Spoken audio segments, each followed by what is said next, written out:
عليكم ورحمة الله وبركاته.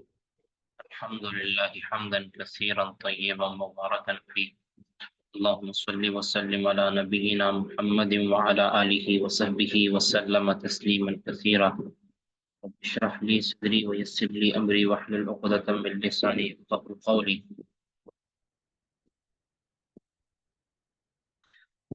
باب ما ينهى من الاحتيال للولي في اليتيمة المرأة وألا يكمل صداقها.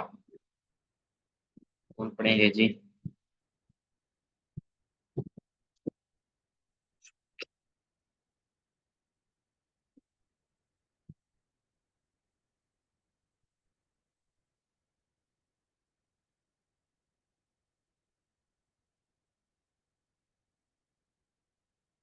جی وہ نہیں پڑھنا چاہتے ہیں؟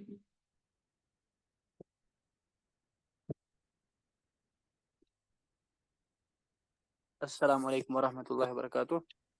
وعلیکم السلام ورحمۃ اللہ وبرکاتہ۔ جی شیخ محترم پڑھوں۔ جی پڑھیے۔ باب ما ينهى من الاحتيال للولي في اليتيمة المرغوبة وألا يكمل لها صداقها۔ باب اس بارے میں کہ جو منع کیا گیا ہے ولی کو یتیمہ مرغوبہ کے بارے میں احتیال کرنے سے، اور یہ کہ وہ اس کو پورا مہر نہ دے۔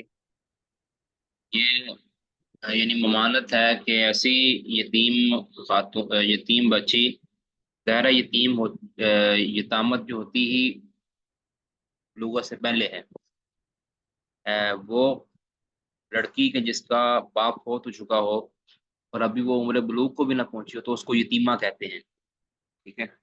اب یہاں مسئلہ یہ ہے کہ ایک ایسی بچی جس کا والد فوت ہو گیا، ٹھیک ہے، اب وہ بچی مالدار ہے، اب ظاہر ہے اس کا کسی نے سرپرست تو بننا ہے۔ اب کوئی قریبی رشتہ دار یا کوئی بھی شخص جو اس کا سرپرست بن گیا ہے، یعنی ایسا سرپرست کہ جو اس کا محرم رشتہ دار نہیں ہے، محرم نہیں ہے اور اس کا سرپرست بن گیا ہے۔ اب جیسے ہی جو یتیم بچی ہے وہ اس کو پسند آ گئی اور وہ کیا چاہتا ہے کہ میں اس کا حسن و جمال یا اس کا جو مال و متاع ہے تو وہ رغبت رکھتا ہے۔ اب وہ بندہ کیا کرتا ہے کہ وہ اس کے ساتھ شادی کرنے کی کوشش کرتا ہے، یعنی کہتا ہے کہ میں اس سے شادی کرنا چاہتا ہوں، اور اس کو حق مال اس کا پورا نہیں دیتا، جو اس کا بنتا ہے نا حق مال وہ نہیں دیتا، بلکہ کہتا ہے کہ چونکہ یہ میری کفالت کے اندر ہے، میرے زیر سایہ ہے، اس لیے اس کو جو ہے نا وہ حق مال وہ برائے نام دیتا ہے، ٹھیک ہے۔ اب یہ چال چلتا ہے، چال کس طرح چلتا ہے کہ خود اپنی رغبت ظاہر کرتا ہے کہ میں تمہارے ساتھ شادی کرنے میں انٹرسٹڈ ہوں، اور باقی جو اس کو رشتے آتے ہیں اس کو ریفیوز کر دیتا ہے، یعنی اس کو رد کر دیتا ہے۔ پھر وہ بچی جو ہے وہ یہ سمجھتی ہے کہ شاید میرا نکاح ہی نہیں ہو رہا، تو پھر وہ کیا کرتی ہے کہ وہ اسی سے شادی کرنے پر راضی ہو جاتی ہے، اور یہ پھر کیا کرتا ہے اس کو حق مال بھی پورا نہیں دیتا جو اس کا بنتا ہے۔ ظاہر ہے باہر شادی کرے گی تو حق مال کا مطالبہ کر سکتی ہے، اور جب اپنے ہی ولی کے پاس یعنی اپنے ہی سرپرست کے ساتھ شادی ہوگی یا اس کے کسی بچے کے ساتھ شادی ہوگی تو پھر حق مال وہ پورا نہیں اس کو ملے گا۔ تو یہ کیا چال چلتا ہے جو ولی ہے کہ وہ اس کے مال اور اس کے حسن و جمال کے اندر رغبت کی وجہ سے اس کو پورا حق مال نہیں دیتا جو اس کا ہوتا ہے، اور اس کے لیے وہ مختلف چالیں چلتا ہے۔ تو اس سے منع کیا گیا ما ینہا من الاحتیال، جو ہیلا کرنے سے منع کیا گیا للولی، ولی کے لیے، فی الیتیمۃ المرغوبۃ، اس یتیم بچی کے ساتھ، المرغوبۃ جس کے اندر رغبت رکھی گئی، یعنی مال کے اندر یا اس کے جمال کے اندر، وَأَلَّا یکملا یا اللہ یکملا، اور یہ کہ وہ نہ مکمل کرے صداقہ اس کا حق اور اس کو پورا نہ دے، اس سے بھی منع کیا گیا ہے۔ مسئلے کی سمجھ آ گئی جی؟ جی شیخ محترم۔ جی آگے پڑھیں جی، پھر آگے مزید سمجھا دیتے ہیں۔ قال الإمام البخاري وحدثنا أبو اليمان قال أخبرنا شعيب عن الزهري كان عروة يحدث أنه سأل عائشة وإن خفتم ألا تقسطوا في اليتامى فانكحوا ما طاب لكم من النساء۔ عروہ سیدہ عائشہ رضی اللہ عنہ سے پوچھتے تھے اس آیت کے بارے میں کہ اگر تمہیں ڈر ہو کہ تم انصاف نہیں کر پاؤ گے یتیموں کے بارے میں، یتیم جو آپ کے تحت خواتین ہیں، لڑکیاں ہیں، فن کی وہ ماتاب لکم من النساء، تو ان کے علاوہ عورتوں سے شادی کر لو جو آپ کو پسند ہو. قالت ہی الیتیمہ یہ بھی ہے نا، فی یہ بھی ہے، دو معنی اس کے ہیں نا. ایک تو ہے کہ حق مار دینے کے اندر تم ان کے ساتھ انصاف نہیں کر پاؤ گے. دوسرا یہ ہے کہ حق مار کے بعد جو خرچے ہوتے ہیں نا بچیوں کے یا بیویوں کے، وہ بھی تم اپنے اس کو زیر کفالت سمجھتے ہوئے اس کو پورا حق پورا اس کو خرچ نہیں دو گے، کیونکہ اس کا جو سر سائیں کوئی نہیں ہے، یعنی اس کا تو کوئی حقیقی وارث کوئی نہیں ہے، اور اس کا باپ نہیں ہے. تو جس کے ڈر سے یا جس کی وجہ سے تم اس کو حق مار پورا دو گے یا اس کو خرچہ پورا دو گے، کیونکہ اس کا وہ نہیں ہے، تو اس لیے تم اس نیت کے ساتھ اس میں رغبت نہ رکھو. کسی یتیم بچی کے بارے میں اس نیت سے اگر رغبت نہ رکھو کہ مجھے اس کے بارے میں اگر میں کوئی اونچ نیچ کر بھی دوں گا تو مجھے کوئی پوچھنے والا نہیں ہوگا. ٹھیک ہے، اس نیت سے اگر تم نے شادی نہیں کرنی ہے، شادی ہی کرنی ہے تو سوری، اگر تم نے یتیم بچی کے ساتھ ہی شادی کرنی ہے تو پھر تم نے پورے کا پورا حق مار دینا ہے، ان کا خرچ پورا دینا ہے. لیکن اگر تم انصاف نہیں کر پاؤ گے اس میں، یعنی تم حق مار پورا نہ دو یا تم خرچہ اس کو پورا نہ دو، تو پھر تمہیں ضرورت نہیں ہے ان کے ساتھ شادی کرنے کی. تم ظلم کے اوپر شادی کرو گے. تو فن کی ما طاب لکم من النساء، یعنی تم یتیم بچیوں کے علاوہ کسی عورتوں کے ساتھ جو پسندیدہ ہے ان سے شادی کر لو. جی. قالت حالت. عائشہ صدیقہ کہتی ہیں یہ الیتیمۃ فی حجر ولیہا، یہ ایسی یتیمہ کے بارے میں ہے جو کسی سرپرست کے تحت ہو، فیرغب فی مالہا و جمالہا، سرپرست کی سرپرستی میں ہو. ٹھیک ہے. کسی سرپرست کی سرپرستی میں ہو، فیرغب فی مالہا و جمالہا، پھر وہ اس کے مال و دولت اور حسن و جمال میں رغبت رکھے. یرید ان یتزوجہا، وہ چاہتا ہو کہ وہ اس سے شادی کرے. بادنا من سنت نسائہا، اس لڑکی کے جیسے دوسری عورتوں کے مہر کے معمول مہر سے آپ کم. جانتے ہیں نا کہ لڑکی کے جو خاندان کی عورتیں ہیں نا، اس کا جو معروف حق مہر ہے اس سے کم حق مہر کے اندر وہ اس سے شادی کرنا چاہتا ہے. ٹھیک ہے. مثال کے طور پر اگر رائج ان کا حق مہر ان کی خاندان کے اندر چلتا ہے، ان کی کہہ لیں کہ 1 لاکھ روپیہ فرض کیا، 1 لاکھ روپیہ ان کے حق مہر چلتا ہے. عام طور پہ اونچ نیچ ہو جاتی ہے، گھر بار دیکھ کر جو ہے نا کم یا زیادہ کیا جائے، لیکن عام طور پہ یہ چلتا ہے. تو وہ کیا کرتا ہے، باوجود اس کے کہ اس کے پاس استطاعت ہے، لیکن وہ اس کی مجبوری کا فائدہ اٹھاتا ہے کہ کوئی ہم سے حق مہر کا مطالبہ کرنے والا نہیں ہے، تو وہ کم حق مہر کے اوپر، مطلب 5-7 ہزار کے اوپر حق مہر کے اوپر وہ اس سے شادی کر لیتا ہے. تو پھر یہ ارادہ رکھتا ہے کہ میں اس سے شادی کر لوں. جی. فنہو عن نکاحہن، عائشہ صدیقہ کہتی ہیں کہ ان کو ایسے نکاح سے روکا گیا، الا یقسطوا لہن، الا کہ وہ انصاف کریں، فی اکمال الصداق، صدقہ یعنی مہر پورا کرنے میں. ثم استفتى الناس رسول اللہ صلی اللہ علیہ وسلم، پھر لوگوں نے اللہ کے رسول صلی اللہ علیہ وسلم سے سوال کیا. بعد اس کے بعد، فانزل اللہ، تو اللہ نے یہ آیت نازل کی، ویستفتونک فی النساء قل اللہ یفتیکم فیہن وما یتلی علیکم فی الکتاب فی یتامی النساء الآیہ، فذکر الحدیث. جی. سمجھ آ گئی جی کس طرح ہیلا کیا جاتا ہے یتیم بچی کے مال میں رغبت رکھتے ہوئے اور اس سے شادی کرتے ہوئے. ہیلا کیا کیا جاتا ہے کہ اس کا چونکہ سرپرست کوئی نہیں ہوتا، تو اس کے مال و جمال کے اندر رغبت رکھتے ہوئے اس سے شادی اس لیے کی جاتی ہے کہ اس کے اوپر مجھے خرچ کم کرنا پڑے گا. فرمایا کہ اگر تم ان کے بارے میں بھی اسی طرح کا انصاف نہیں نہ کر سکتے جس طرح کہ عام عورت کے بارے میں کرتے ہو، تو تمہیں ان سے شادی کرنے کی ضرورت نہیں ہے، بلکہ تم پھر فنکحوا ما طاب لکم من النساء، یعنی یتامہ کے علاوہ، یتیم بچیوں کے علاوہ کوئی اور خاتون جو تمہیں پسند ہو اس سے شادی کر لو، جس کا پیچھے کوئی پوچھ گچھ کرنے والا بھی کوئی ہو، تاکہ تم اس کا حق صحیح ادا کر سکو. ظاہر ہے اس کو کوئی تنگی ہوگی اور تم اس کو حق مار نہیں دو گے یا اس کو خرچ نہیں دو گے تو وہ کس کے پاس جائے گی؟ وہ بیچاری گھٹ گھٹ کے مر جائے گی ویسے ہی. سمجھ آ گئی جی؟ کسی کا کوئی سوال اس میں پوچھ سکتے؟ جی السلام علیکم شیخ محترم. شیخ محترم یہاں صرف مہر مسئلہ ہے یا لڑکی کی دوسرے اخراجات بھی مسئلہ ہے؟ کیونکہ جب اسی کہیں اور شادی ہوگی تو وہاں پہ بھی تو اس کا کوئی سرپرست نہیں ہوگا نا، خالی اس صورت میں تو نہیں ایسا ہے.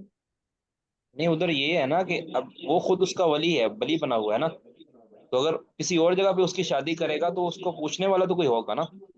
پہلی بات تو یہ ہے کہ اس یہاں مراد صرف حکمار ہی نہیں ہے، حکمار کے ساتھ دیگر اخراجات بھی ہیں، ٹھیک ہے۔ دوسری بات ہے کہ اگر کہیں اور شادی کرے گی تو وہ خود بھی مطالبہ کر سکے گی، کیونکہ وہ اور وہ جس نے اس کی شادی کروانی ہے وہ بھی اس سے مطالبہ کر سکے گا۔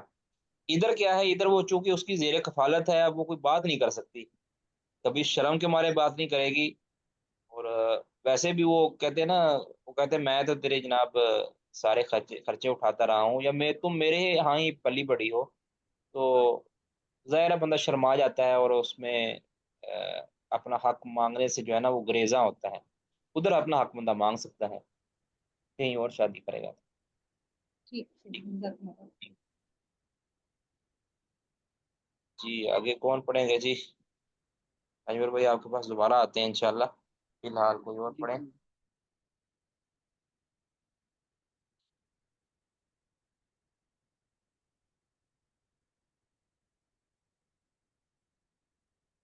جی جی ام عبد الرحمان صاحبہ پڑھیے گا۔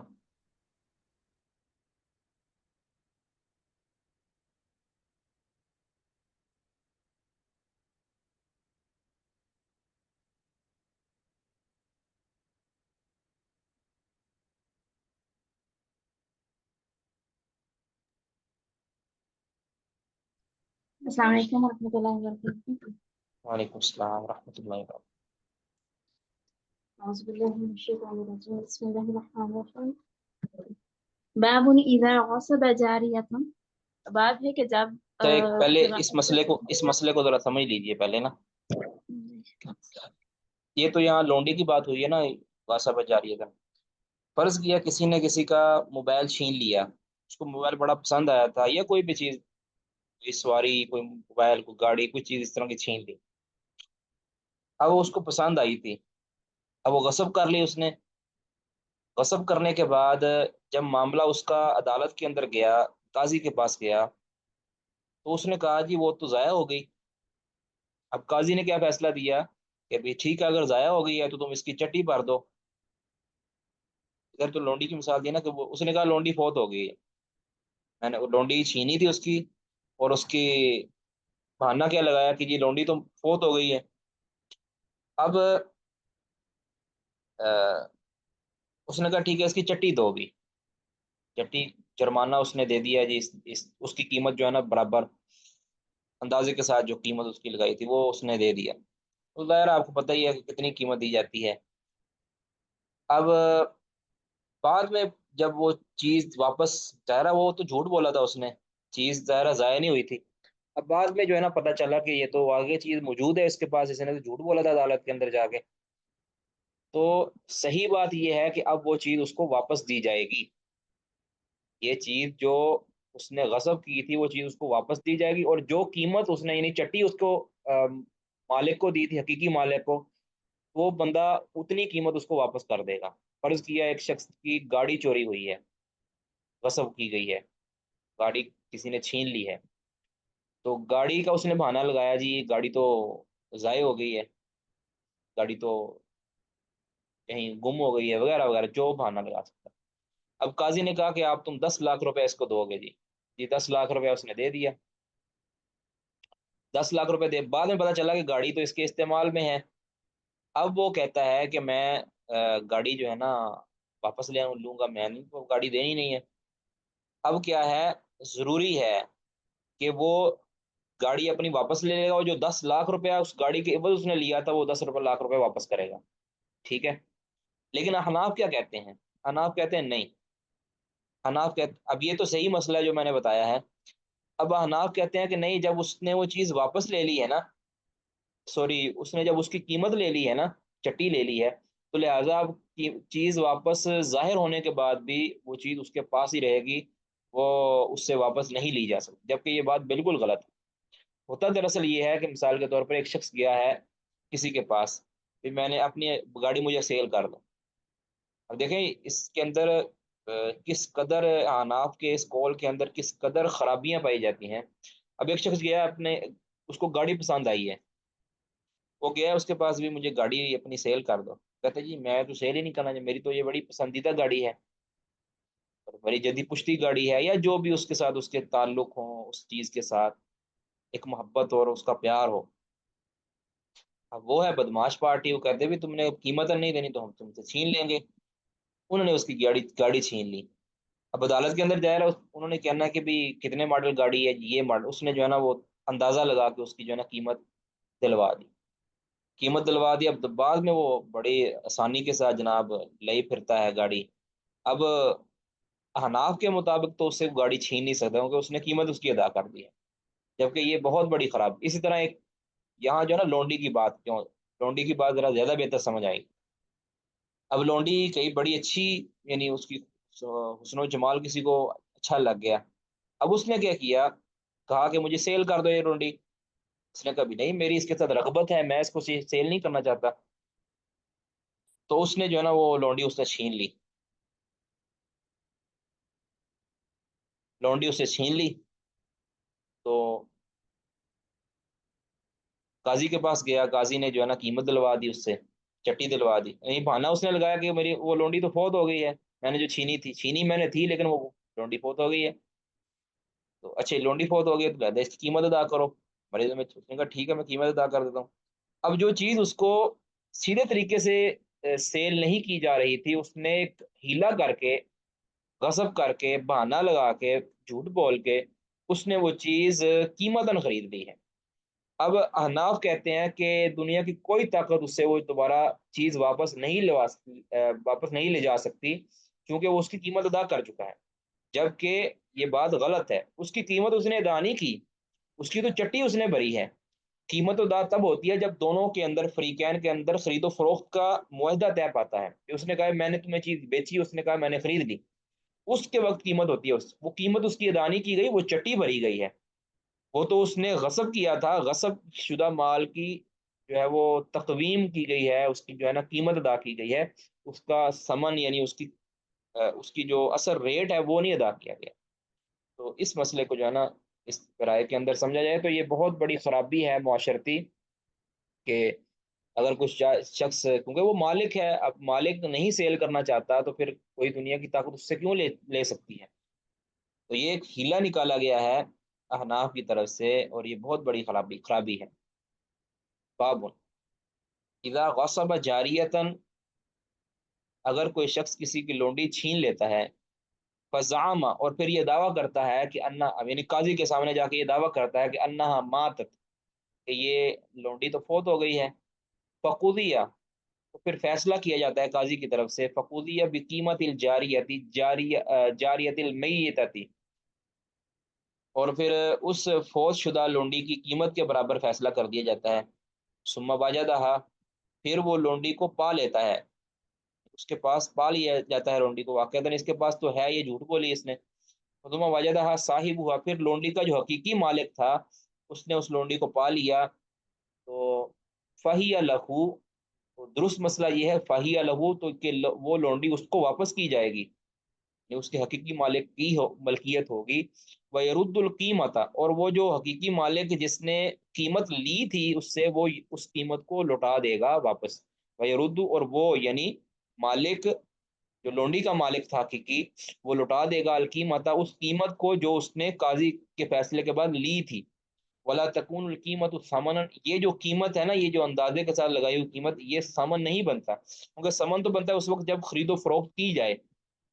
یہ تو اس کو چٹی کے طور پر جو ہے نا اس کے برابر قیمت دی گئی تھی، لہٰذا کہتے ہیں یہ قیمت اس کا ثمن نہیں بنے گا.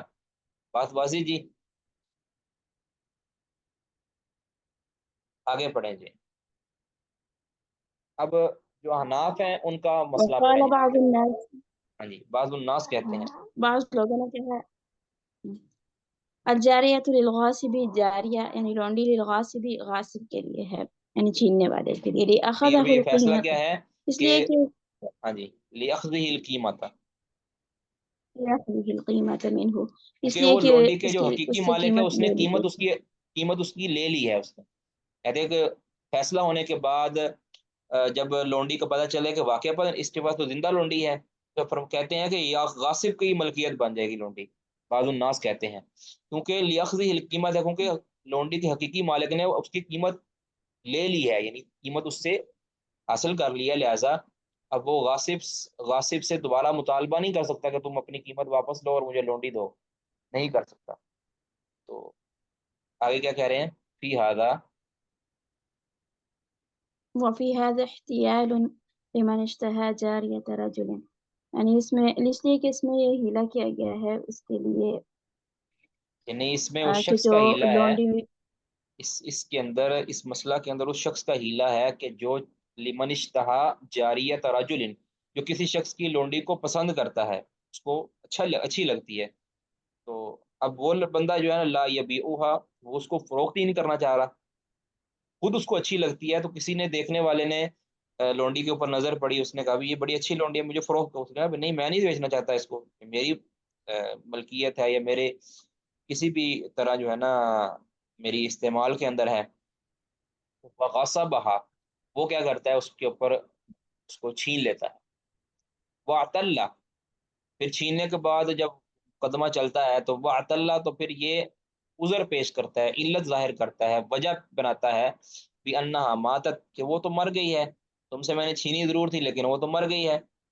حتیٰ یاخذ ربها قیمتها، حتیٰ کہ پھر اس کا حقیقی جو مالک ہے وہ لے لیتا ہے قیمتها، اس لونڈی کی قیمت لے لیتا ہے، کہتا ہے اب کیا کریں۔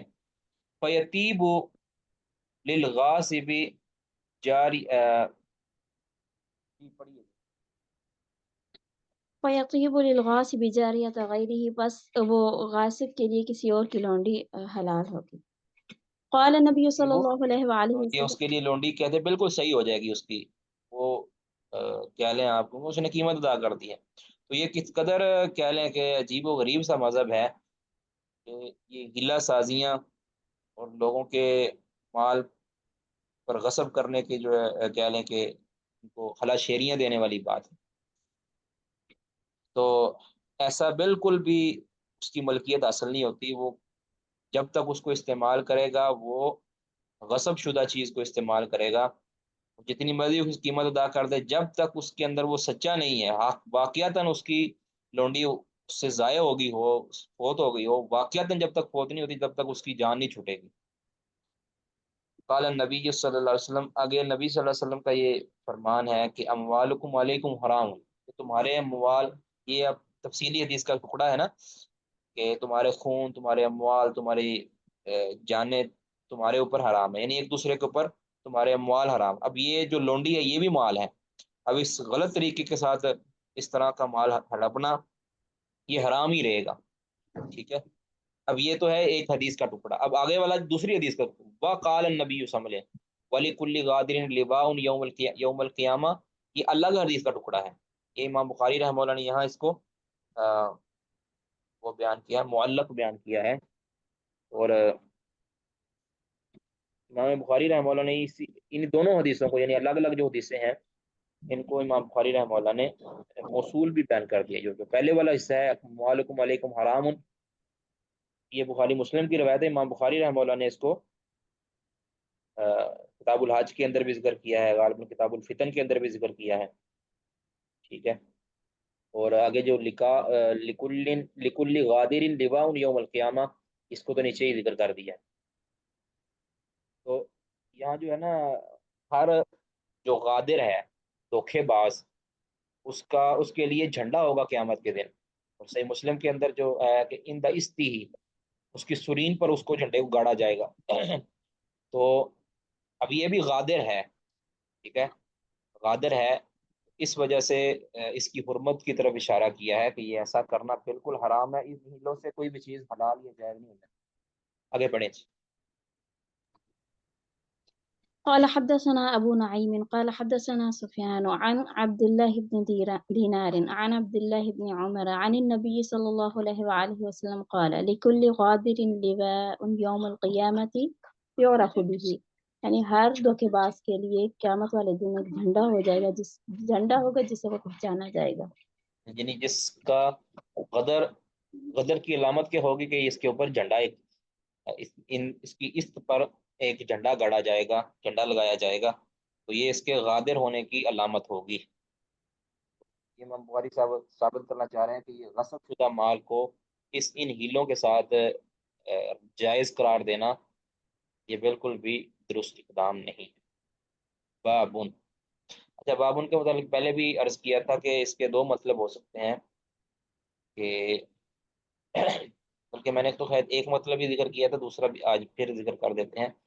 ایک تو ہے کہ اس کو بمقام فصل کر بنایا جائے، یعنی فصل ہوتی ہے کہ ایک ہی مسئلہ کے متعلق ایک ہی مسئلہ ہے، اس کے مختلف اجزاء جو ہے نا ان کو تقسیم کر دیا جاتا ہے تاکہ بات تفصیلی نہ ہو، لمبی نہ ہو جائے۔ تو باب ان کا تعلق یعنی گویا اس کا تعلق پیچھے والی حدیث کے ساتھ ہی ہے، یعنی پیچھے والے باب کے ساتھ ہی ہوتا ہے۔ باب ان مطلب پیچھے والے باب ہی، اس کو صرف ایک فصل کے طور پر ذکر کر دیا جاتا ہے۔ مسائل وہی ہوتے ہیں کہ جو پیچھے والے باب کے اندر چل رہے ہوتے ہیں۔ تو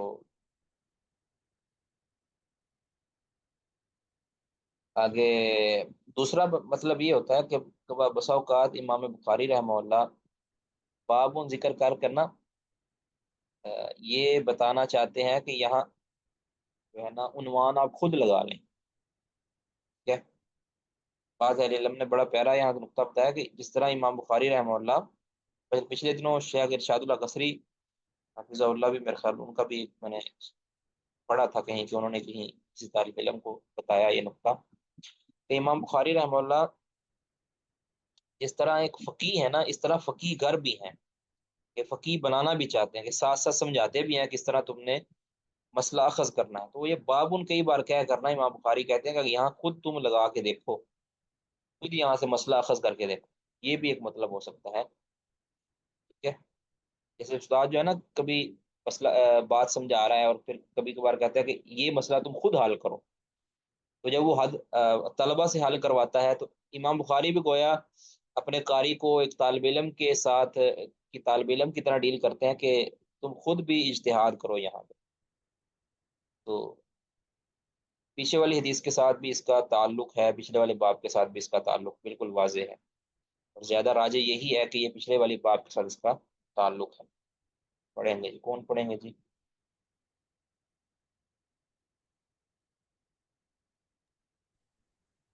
السلام علیکم۔ وعلیکم السلام ورحمۃ اللہ۔ جی شکر، میں پوچھ رہا ہوں۔ اعوذ باللہ السمیع العلیم من الشیطان الرجیم، بسم اللہ آواز الرحمن تھوڑی سی الرحیم۔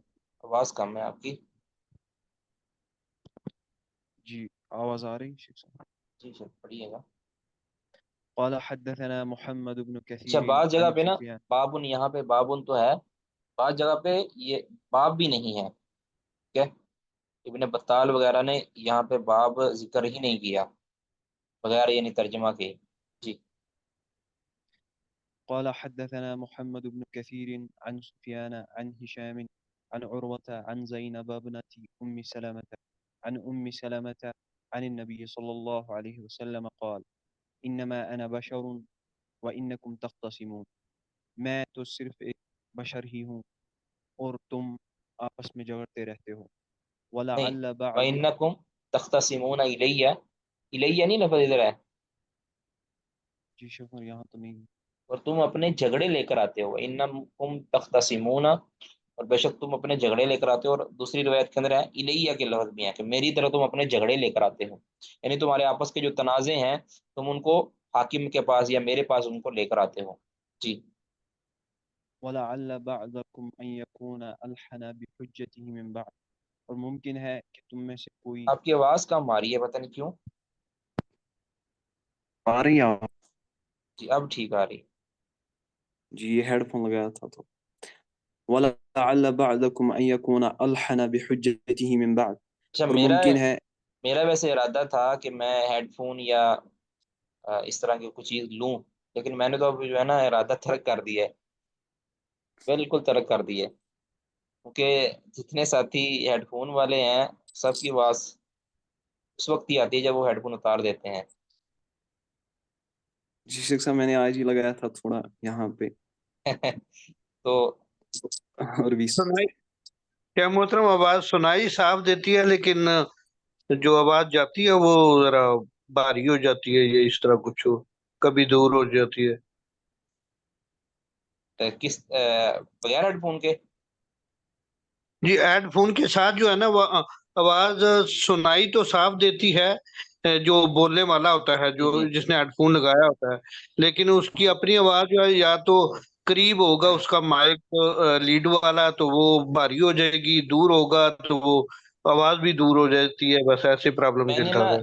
ہیڈ کہ فون جو ہے جیسے نا میں نے پاکستان کے سرچ کیا حالات تھا، ہیں ایسی بات میں نے کر رہے ہیں ہیڈ فون سرچ کیا تھا، میں نے یہ نا۔ محسن بھائی سے پوچھا بھی اس لیے تھا کہ آپ کرتے کیا ہیں، اور انہوں نے بتایا تھا۔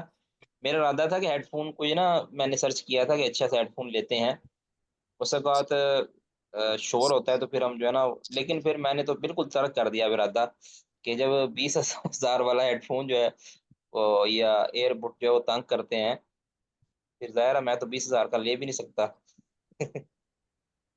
شیخ محترم میری آواز صحیح آتی ہے؟ انشاءاللہ ابھی آپ تو کو صحیح آ رہی ہے مناسب آپ کی بات۔ شیخ محترم میں نے جو ہے نا یہ ایئر بڈ جو ہوتے ہیں نا یہ میں نے یہاں سے سعودیہ سے لیے، انفنیکس کے ہیں، فون بھی انفنیکس کا ہے، یہ تو پاکستان سے لیا تھا، اور جو ایئر بڈ ہے یہ ادھر سعودیہ سے لیے تھے، تو اس میں آواز صحیح ہے۔ اصل میں اس میں مائک کا چکر نہیں ہوتا کہ یہ دور ہو جائے گا یا قریب ہوگا، یہ تو فکس ہوتے ہیں۔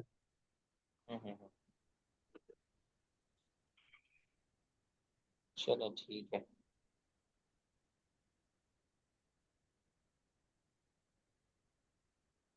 چلیں ٹھیک ہے انشاءاللہ۔ ویسے جی میری شیخ آواز محترم آپ پڑھوں؟ کو کلیئر آتی ہے نا جب آتی ہے؟ جی آواز بہتر آ رہی ہے۔ جی شیخ محترم۔ بس ٹھیک جی ہے، شیخ پھر محترم کیا آپ کر، کون سا آلہ استعمال کرتے ہیں کلاس کے لیے؟ میں تو اعلیٰ استعمال کرتا ہوں لیپ ٹاپ صرف۔ اچھا اس پہ مائک آپ نے وہ لگایا ہوا ہے ساتھ شیخ صاحب کچھ یا بھی بس کچھ اوپن؟ بھی نہیں، کچھ بھی نہیں لگایا اس کو، کچھ بھی نہیں۔ شیخ محترم آپ آپ کی آواز تو بالکل ماشاءاللہ صحیح کلیئر ہوتی ہے۔ میں نے تو کچھ بھی نہیں لگایا۔ ویسے میں ادھر جب میں لیپ ٹاپ لاہور لینے گیا تھا نا، اس وقت میں بڑا ڈھونڈتا رہا کوئی اچھے ہیڈ فون مجھے مل جائیں، لیکن اللہ کرنا ایسا ہوا کہ مجھے اچھے ملے نہیں ادھر سے۔ اللہ کے حدیث سینٹر کے اندر بڑا سارا کچھ، لیکن قدرتی بات ہے کہ مجھے پسند نہیں آئے، تو وہ اچھا ہوا مجھے پسند نہیں آئے میرا خیال۔ سب لیپ ٹاپ ہم سے لیا کریں، چھوڑے نہ ہوا ہاں جی، ہم سے لیا کریں لیپ ٹاپ۔ یعنی اب میں تو روزانہ لیتا ہوں، وہ اس وقت تو آپ کو پتہ ہی نہیں تھا، اس وقت لیا ہے یہ تو میں نے۔ ہمارے پاس یہ لاہور مارکیٹ سے آتے ہیں، لیکن یہ باہر کی ڈائریکٹ لاٹ آتی ہے، یہ استعمال مستعمل نہیں ہوتے، یہ بالکل سمجھ لیں کہ فرسٹ ہینڈ ادھر یوز ہوں گے آ کے پاکستان میں، باہر سے سلائٹلی یوز ہوتے ہیں بس پڑ گئے۔ ہمارے نزدیک جو ہے نا مائع مستعمل بھی پاک ہے، مطہر ہے۔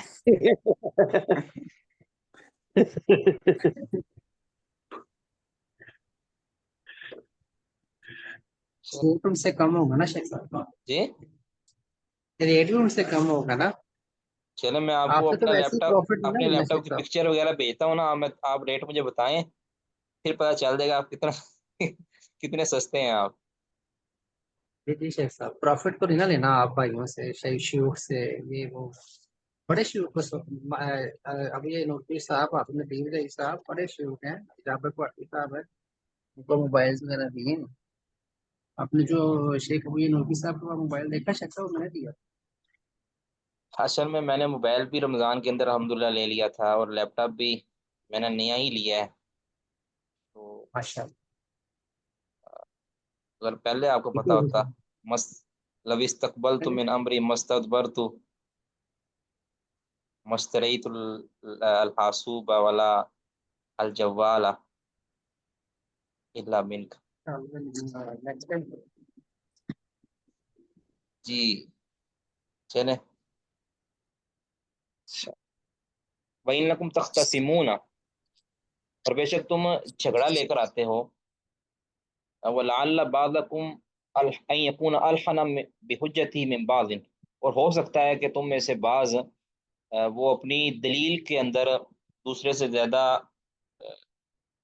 یعنی فصاحت اور بلاغت رکھتا ہو۔ الحنا بحجتی، اپنی دلیل کے ساتھ وہ دوسرے سے زیادہ بلاغت رکھتا ہو، یعنی انداز بیان اس کا جو ہے نا وہ بڑا اچھا ہو، اور میں اس انداز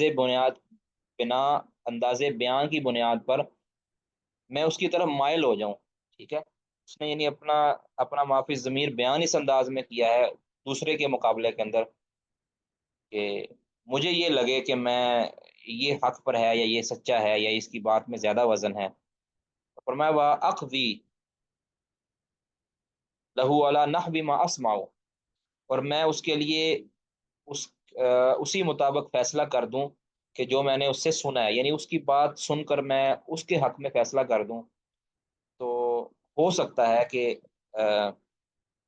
ایسا ہو جائے، کیونکہ میں بشر ہوں اور تو میرے پاس فیصلے لے کر آتے ہوں کہ یاد رکھیں امور دنیا کے اندر نبی صلی اللہ علیہ وسلم عام بشر کی طرح ہیں، ہاں رسالت کے معاملے کے اندر نبی صلی اللہ علیہ وسلم جو ہے وہ معصوم عن الخطا ہیں امور رسالت کے اندر، کیونکہ یہ روزمرہ کے مسائل ہیں، روزمرہ کے مسائل کے اندر اس طرح کے اختلافی جھگڑوں کے اندر کیوں، حالانکہ اس مسئلہ کے اندر پہلے رسول اللہ صلی اللہ علیہ وسلم رسالت کے احکام بتا چکے ہوتے ہیں، اب اس کی امپلیمنٹیشن کے اندر اگر کسی جگہ پہ خطا ہو جائے تو یہ ممکن ہے، جس طرح رسول اللہ صلی اللہ علیہ وسلم نے سورے کا پورا قرآن امت تک پہنچا دی، لیکن نبی صلی اللہ علیہ وسلم کبھی کبھار پڑھنے کے اندر غلطی کر جاتے تھے، تو وہ پڑھنے کے اندر غلطی کرتے تھے، ایسا نہیں تھا کہ آپ صلی اللہ علیہ وسلم نے امت تک پہنچایا ہی نہیں ہے، اس لیے رسول اللہ صلی اللہ علیہ وسلم ایک بار گزر رہے تھے نا، تو آپ نے سنا ایک شخص قرآن پاک کی کوئی آیات تلاوت پر، آپ نے فرمایا کہ اللہ تم پر رحم کرے، تو نے مجھے وہ آیات یاد دلا دی جو میں بھول چکا تھا۔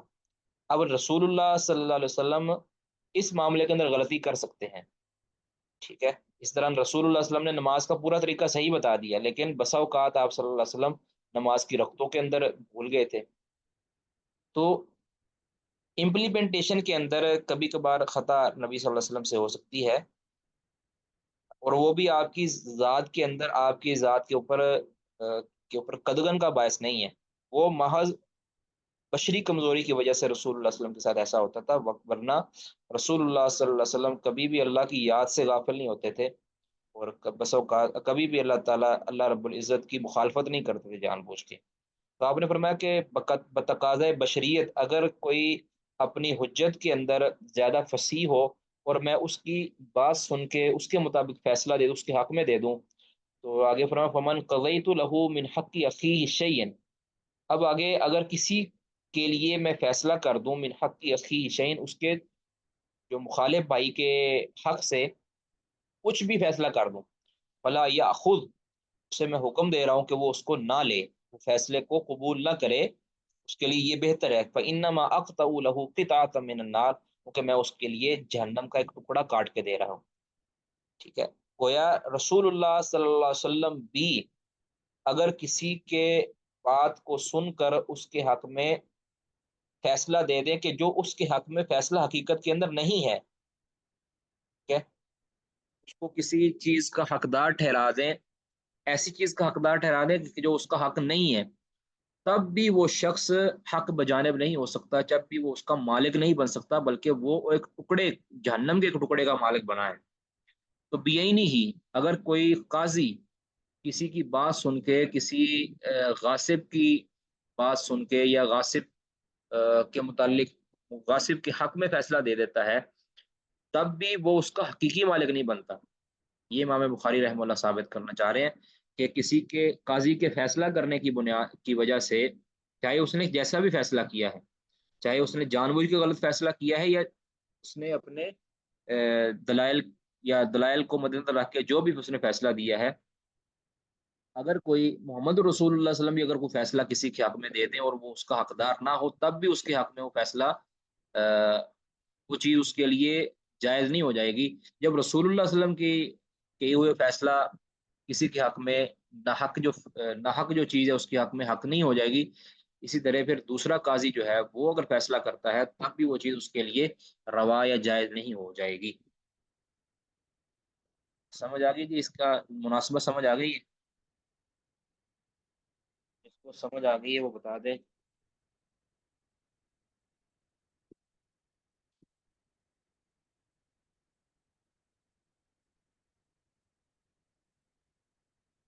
جی آگے پڑھیں جی، بارک اللہ فیک۔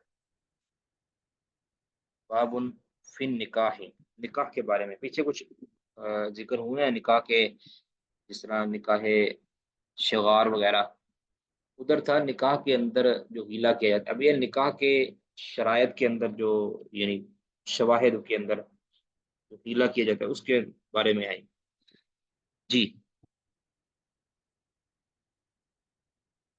جی پڑھیں گے جی، کون پڑھیں گے بھلا؟ معاذ بھائی آپ پڑھیے گا۔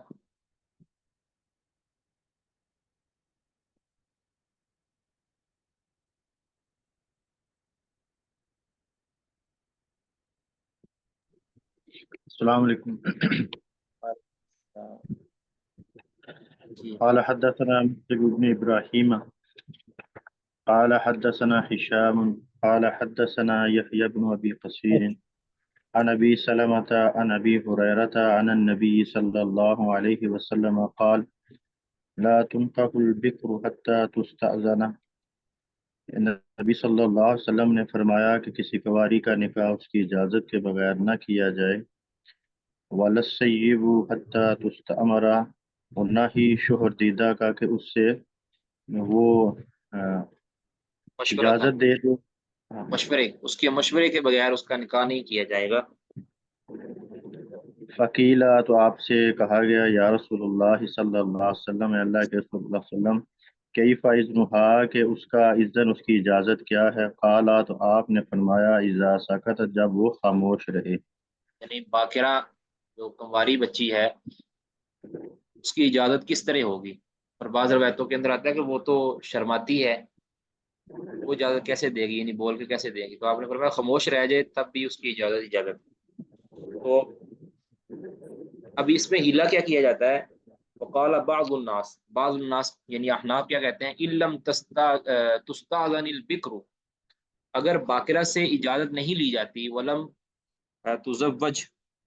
تزوج، اور وہ شادی نہیں کرتی، ٹھیک ہے، اور اس کی شادی نہیں ہوتی، فاحتال رجل، تو ایک شخص ہیلا کیا کرتا ہے، فاقام شاہدی زور، وہ دو جھوٹے گواہوں کو کھڑا کرتا ہے، فاقام، ایک شخص کیا کرتا ہے، دو جھوٹے گواہوں کو کھڑا کرتا ہے کہ انہو تزوجہا، کہ اس شخص نے اس بچی کے ساتھ شادی کی ہے، برضاہا، اس کی رضامندی کے ساتھ، ٹھیک ہے، یعنی وہ راضی بھی ہوتی ہے، ٹھیک ہے۔ اب اس میں جو ولی ہے، اب یہ ولی ہے، اب یہ کیا کرتا ہے، اس کو جو ہے نا سائڈ لائن کر دیا جاتا ہے، اس طرح کے عدالتی نکاح ہوتا ہے ولی کی اجازت کے بغیر، ٹھیک ہے۔ اب یہ کیا کرتا ہے، سوری، فاقام اور شاہدی زور، تو دو جھوٹے گواہ وہ کھڑا کرتا ہے، انہو تزوجہ، کہ یہ اس نے شادی کی ہے، برضا، اس کی رضامندی کے ساتھ، اس لڑکی کی رضامندی، فاثبت القاضی نکاحہا، اب قاضی فیصلہ دیتا ہے نکاحہا، اس کے نکاح کو ثابت کرنے کا، قاضی کہتا ہے بالکل ٹھیک ہے تمہارا نکاح، فیصلہ لکھ دیتا ہے، والزوج یعلم، حالانکہ یہ خامد جانتا ہے، ان شہادت باطلۃ، کہ یہ جو گواہی میں نے دلوائی ہے یہ بالکل جھوٹی گواہی ہے، ٹھیک ہے، یہ جھوٹی بالکل گواہی ہے، تو فلا باس، کہتے فلا باس ان یطأہا، کہتے اب کوئی حرج نہیں ہے، ان یطأہا، کہ وہ اس عورت سے میاں بیوی والے تعلق اختیار کر لیں، وہو تزویج صحیح، یہ بالکل صحیح نکاح ہے، ٹھیک ہو گیا، یہ بالکل صحیح نکاح ہے۔ یہ کتنا بڑا ہیلا ہے! رسول اللہ صلی اللہ علیہ وسلم فرمایا کہ باقرہ سے جب تک اس کی اجازت نہیں لی جاتی تب تک اس کی شادی نہیں ہوتی۔ اب ادھر کیا ہے کہ باقرہ سے اجازت نہیں لی گئی، اس کی شادی بھی نہیں ہوئی، پھر ایک شخص دعویٰ کرتا ہے، جھوٹا دعویٰ کرتا ہے کہ میری تو اس سے شادی ہوئی ہے اس کی رضامندی کے ساتھ۔ اب کیا ہے، قاضی فیصلہ دے دیتا ہے کہ واقعی اس کی شادی ہوئی ہے، وہ اپنے مطابق فیصلہ دے دیتا ہے، اور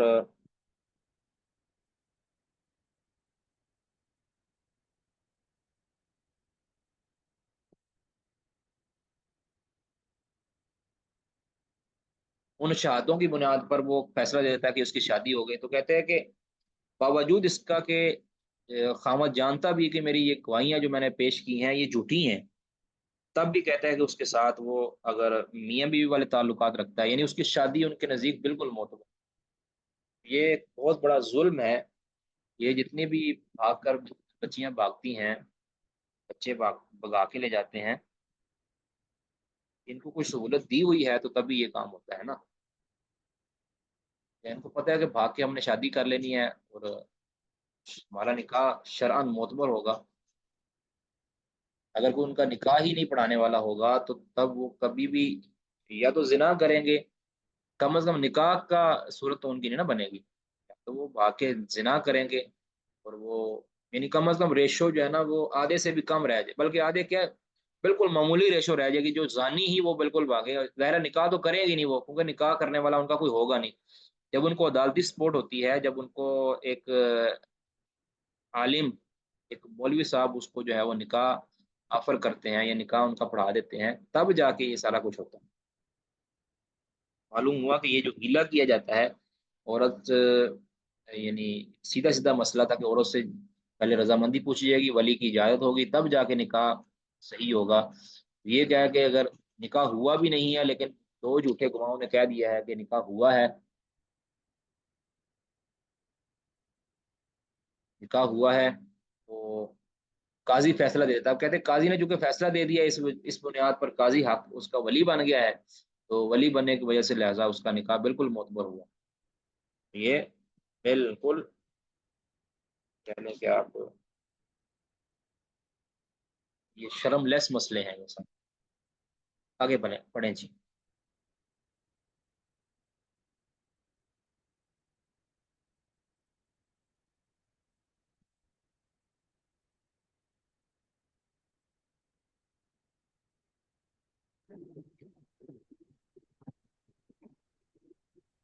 ہمارا کلیم صاحبہ نہیں پڑھیں گی؟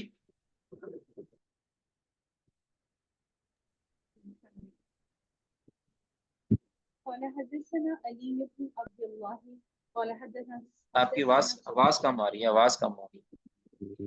شیخ اب آ رہی ہے آپ کو؟ پہلے سے بہتر ہے جی.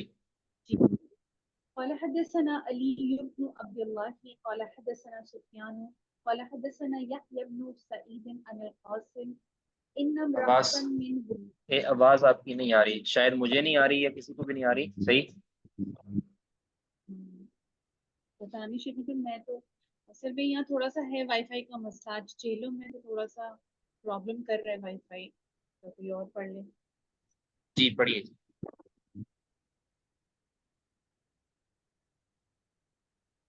ان امرأة من ولد جعفر، جعفر کی اولاد آل جعفر میں سے ایک خاتون تخوفت، اس کو یہ خدشہ لائق ہوا کہ ان یزوجہا ولیہا،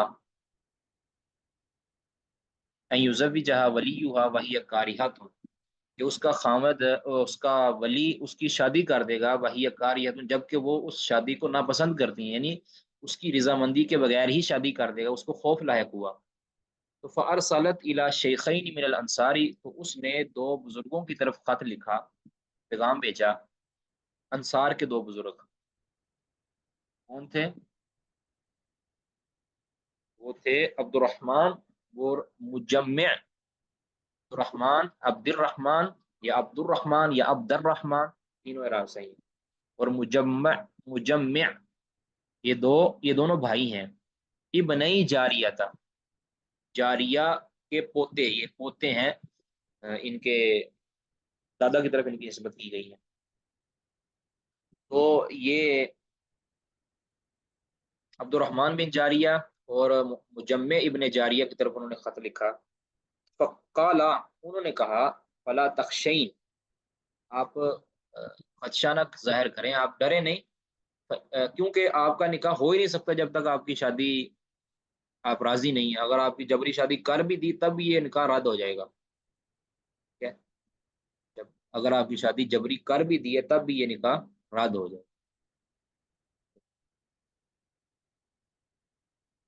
کہتے ہیں کہ فإن خنساء بنت خزام، کہ خنساء بنت خزام رضی اللہ تعالیٰ عنہ، انکحہا ابوہا وہی کاریہۃ، ان کی شادی ان کے ابو نے کر دی تھی، وہی کاریہۃ، جبکہ وہ اس شادی کو ناپسند کرتی تھی، یعنی زبردستی شادی کر دی. تو فرد النبی صلی اللہ علیہ وسلم ذالک، تو نبی صلی اللہ علیہ وسلم نے اس نکاح کو رد کر دیا. وہ نکاح ہوتا ہی نہیں ہے جس کے اندر ولی کی رضا نہیں شامل، جس کے اندر لڑکی اور لڑکے کی رضا نہیں شامل. دونوں تینوں کی رضا شامل ہوگی تب جا کے نکاح ہوگا. تو ولی کی اجازت اور دونوں کی رضامندی. تو نبی صلی اللہ علیہ وسلم نے کہتے ہیں کہ نکاح کو رد کر دیا، لہذا تمہیں بھی خطرہ نہیں ہے کوئی بھی، تم کہہ دینا کہ میں اس شادی کو نہیں مانتی، میں اس پر راضی نہیں ہوں، تو وہ نکاح رد ہو جائے گا. قال سفیان، سفیان کہتے ہیں واما عبد الرحمن، جو عبد الرحمن ہے، فسمعت، میں نے ان سے سنا، یقول، وہ کہہ رہے تھے، عن ابی، اپنے والد سے، یعنی نقل کر رہے تھے، ان خنساء، کیونکہ یہ عبد الرحمن جو ہیں یہ تو خنساء والے واقعے کے اندر حاضر نہیں تھے نا، تو ادھر سفیان ثوری نے جو یہاں ان کی جو ہے وہ اصول اس کو بیان کر دیا کہ عبد الرحمن نے، تو میں نے سنا ہے کہ وہ اس روایت کو اپنے والد سے نقل کرتے ہیں.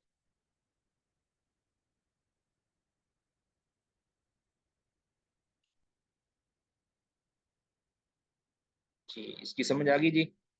یعنی اوپر والی کے ساتھ اس کا تعلق اگر بنائیں کہ لڑکی کی رضامندی کے بغیر اس کی شادی کر دی، بغیر رضامندی کے بغیر شادی کر دی، اور تو پھر بھی جو ہے تب بھی جو ہے اس کی شادی نہیں ہوگی، اس کو رد کر دیا جائے گا. اگر قاضی فیصلہ دے بھی دے تب بھی شادی معتبر نہیں ہوگی.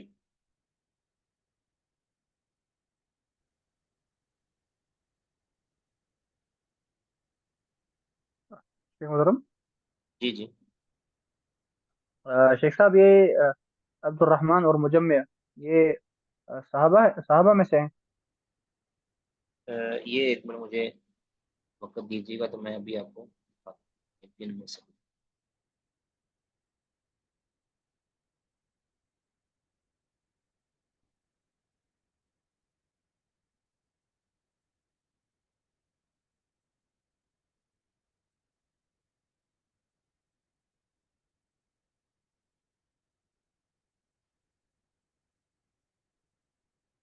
یہ جی ولید فی حیات النبی صلی اللہ علیہ وسلم،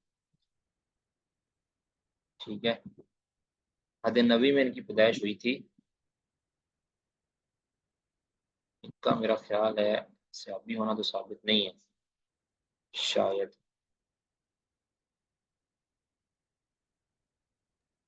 یہ شیخ محترم پھر مرسل روایت ہے.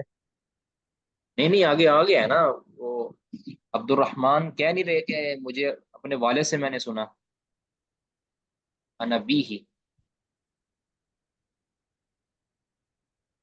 جی سفیان جو بیان کر رہے ہیں، جی شیخ صاحب، یہ یزید بن جاریہ یہ صحابی ہیں.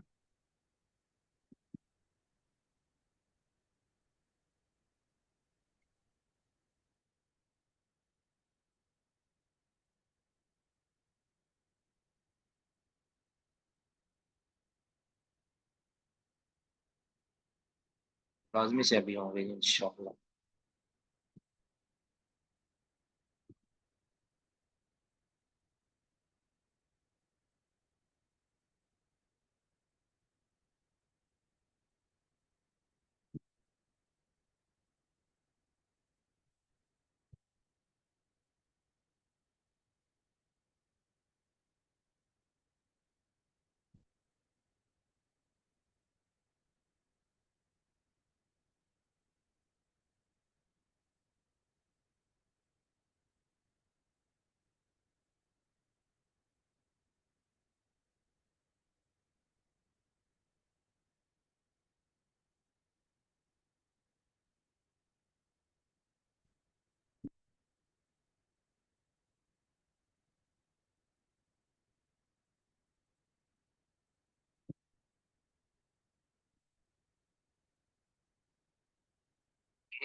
عثمان بن یزید عن ابیہ خطبنا رسول اللہ صلی اللہ علیہ وسلم في حجۃ الوداع قال ارقاکم فقلت من والد عبد الرحمن وهل له صحبة فقال منهم من يقول اخو مجمع بن جاریہ فإن كان كذلك فله صحبة وإن كان ابنه فلا صحبة له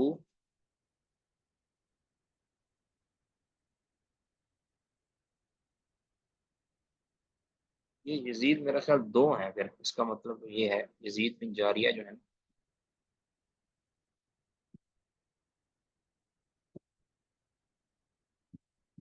ایک منٹ بعد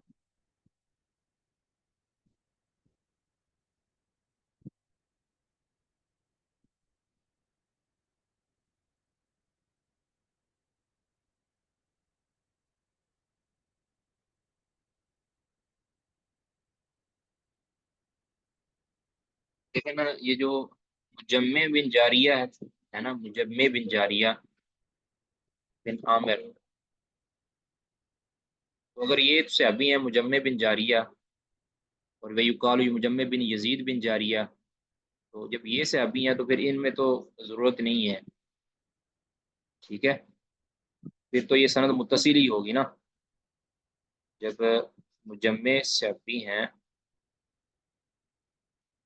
اور یزید بن جاریہ، ان کے بھی صحابی ہونے یا نہ ہونے میں اختلاف ہے، بلکہ اس مسئلے کو بعد میں دیکھا جا سکتا ہے، لیکن یہاں تو کم از کم سند متصل ہے۔ یہ شیخین میں جو ہے نا عبد الرحمن اور مجمع ابن جاریہ، تو عبد الرحمن نہ بھی صحابی ہوں اور یا ان کے والد بھی نہ صحابی ہوں، تو مجمع تو صحابی ہیں۔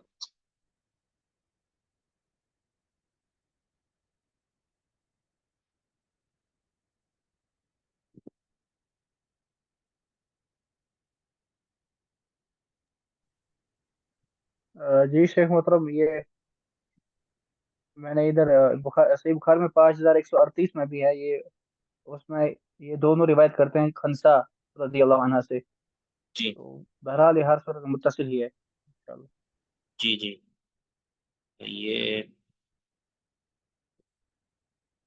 یہ روایت میرے خیال کتاب النکاح میں بھی گزر گئی ہے میرے خیال۔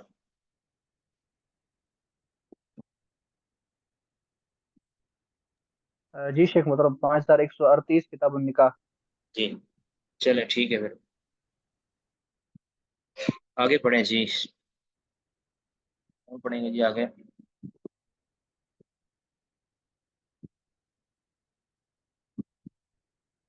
جی تاج بھائی آپ پڑھیے ذرا جلدی جلدی پڑھ دیجیے تاکہ ہمارا یہ مکمل ہو۔ جی شیخ محترم، قال الإمام البخاري حدثنا أبو نعيم قال حدثنا شيبان عن يحيى عن أبي سلمة عن أبي هريرة قال قال رسول الله صلى الله عليه وسلم لا تنكح الأيم حتى تستأمر، شوہر دیدہ کیا نکاح نہ کرایا جائے یہاں تک اس سے مشورہ کیا جائے، ولا تنكح البكر حتى تستأذن، اور نہیں باقرہ کا نکاح کرایا جائے یہاں تک کہ اس سے اجازت لی جائے۔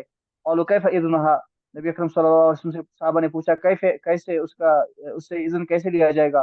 قال ان تسكت، نبی اکرم صلی اللہ علیہ وسلم نے کہا اس کا اذن یہ ہے کہ وہ خاموش رہے۔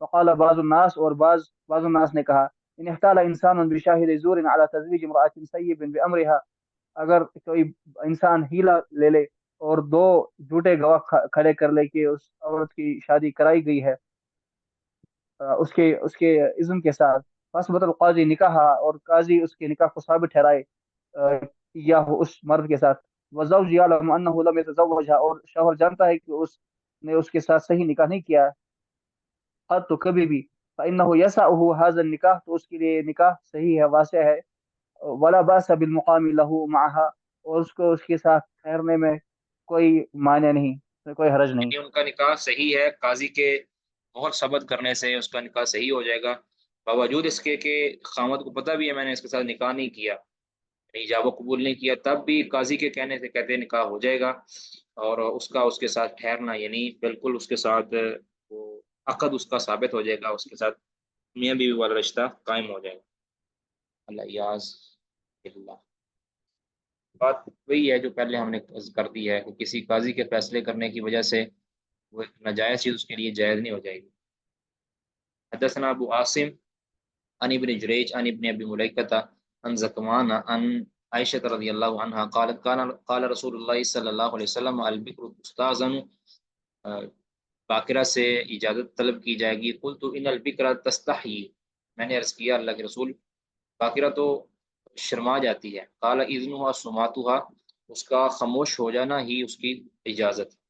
قال بعض الناس، بعض لوگ کیا کہتے ہیں، ان حوی رجل جاریتا یتیمتا او بکرا، اگر کوئی شخص پسند کرے یا خواہش ظاہر کرے رجلن کوئی شخص جاریتن یتیمتن ایک یتیم بچی کے بارے میں، یتیم بچی اس کو پسند آ جائے، او بکرن یا کوئی باقرہ عورت باقرہ لڑکی اس کو پسند آ جائے، فابت اور وہ اس سے شادی کرنے پر راضی نہ ہو، یعنی وہ انکار کر دے کہ میں تم سے راضی نہیں ہوں، لیکن وہ اس کو پسند آ جائے، تو فحتالا تو وہ ہیلا کیا کرے، فجاء بشاہدی زورن تو وہ دو جھوٹے گواہ لے کر آئے، اعلیٰ اس بات پر گواہی دیں وہ انہ تزوجہا کہ اس نے اس کے ساتھ شادی کی ہوئی ہے، یہ گواہی دے دیں، فادرکت پھر وہ لڑکی یعنی جو باقرہ یا یتیمہ چونکہ ہوتی ہی وہ ہے جو نابالغ ہو، اور اگر فادرکت پھر وہ بالغ ہو جاتی ہے، فادرکت کا مطلب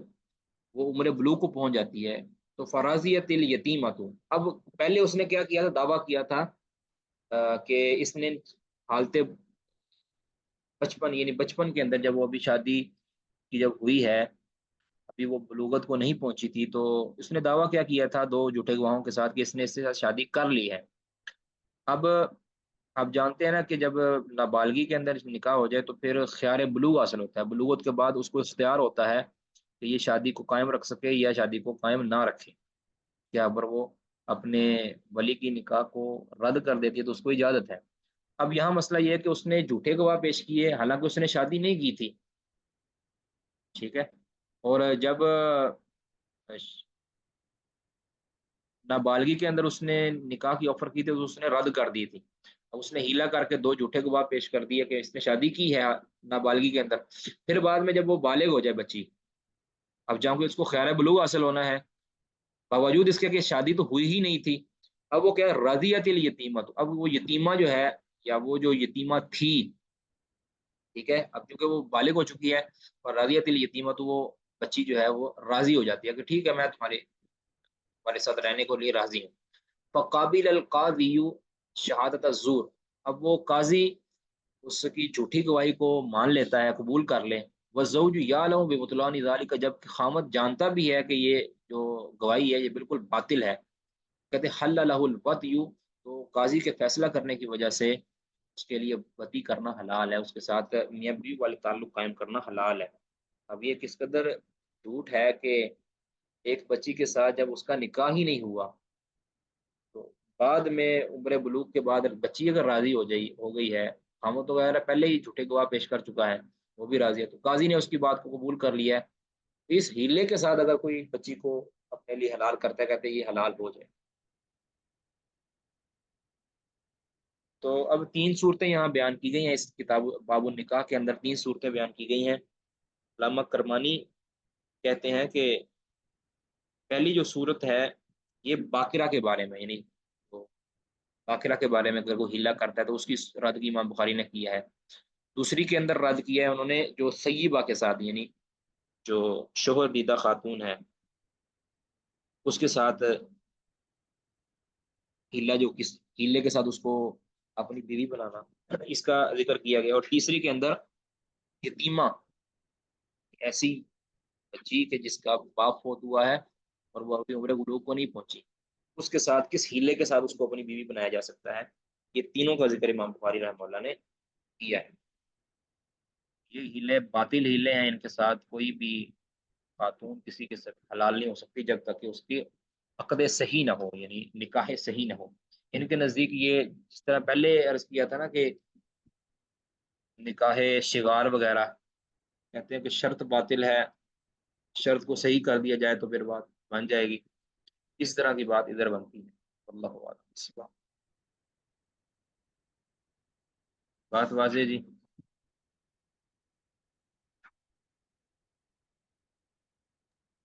جی شیخ محترم، جزاکم اللہ خیر۔ سبحانک اللہم و بحمدک اشہد ان لا الہ الا انت استغفرک و اتوب الیک۔ السلام